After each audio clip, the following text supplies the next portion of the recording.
একই রকম শব্দ কিন্তু এক জায়গায় লেখা বস্ততন, আরেক জায়গায় বস্ততন।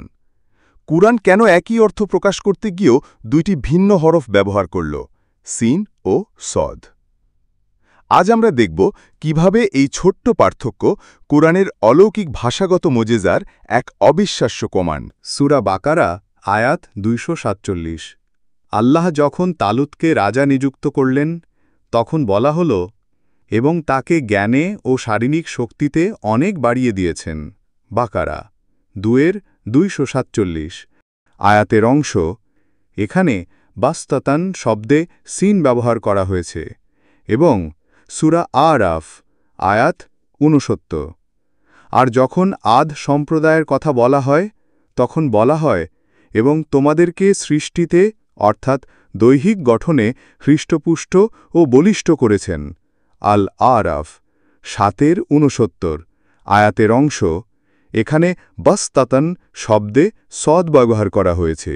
দুটি আয়াতই একই রকম অর্থ, প্রসারতা, শক্তি, প্রাচুর্য। তাহলে প্রশ্ন জাগে, কেন তালুতের জন্য সিন আর আদ জাতির জন্য সদ ব্যবহার করা হল? এর উত্তর লুকিয়ে আছে আরবি ভাষার গভীরে। এটি ভাষাবিজ্ঞানে জানা যায় যে সিনের চেয়ে সদ শক্তিশালী এবং আরও স্পষ্ট। তালুত এক ব্যক্তি, তাই এক ব্যক্তির শরীর বা জ্ঞানের সীমিত বর্ধনের ক্ষেত্রে সিন যথাযথ। আদ সম্প্রদায় একটা জাতি, আর গোটা জাতির শারীরিক শক্তি বোঝাতে প্রয়োজন হয় সদের মতো উচ্চমাত্রার ব্যঞ্জনের। সুতরাং সিনের চেয়ে সদ শক্তিশালী। যেমন আল্লাহ বলেছেন, কে আছে যে আল্লাহকে উত্তম ঋণ দেবে, ফলে তিনি তার জন্য বহুগুণে বাড়িয়ে দেবেন, আর আল্লাহ সংকীর্ণ করেন ও প্রসারিত করেন, এবং তারই নিকট তোমাদেরকে ফিরানো হবে। যখন আল্লাহ বহুগুণে বাড়িয়ে দেওয়ার কথা বলেছেন, তখন আল্লাহ প্রসারিত করেন সদ দ্বারা ইয়াবসুতু বলেছেন। এবং আল্লাহ বলেছেন, আল্লাহ যার জন্য ইচ্ছা করেন রিজিক বাড়িয়ে দেন এবং সংকুচিত করেন।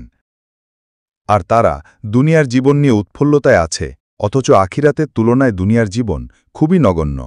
আর যখন আল্লাহ যার জন্য ইচ্ছা করেন রিজিক বাড়িয়ে দেন, তখন সিন দ্বারা ইয়াবসুতু বলেছেন। সুতরাং সিনের চেয়ে সদ শক্তিশালী। এই সূক্ষ্মতা প্রমাণ করে কোরআনের প্রতিটি হরফ আল্লাহর পরিকল্পনায় নির্ভুলভাবে স্থাপিত। মানুষ কখনোই এমন গভীর ভাষাগত সামঞ্জস্য রচনা করতে পারে না। এমন আরও অনেক অনেক হরফ, শব্দ ও বাক্যে লুকিয়ে আছে কোরআনের অলৌকিকতা। আপনি কি চান আমরা আরও এমন ভাষাগত মোজেজা নিয়ে ভিডিও বানাই?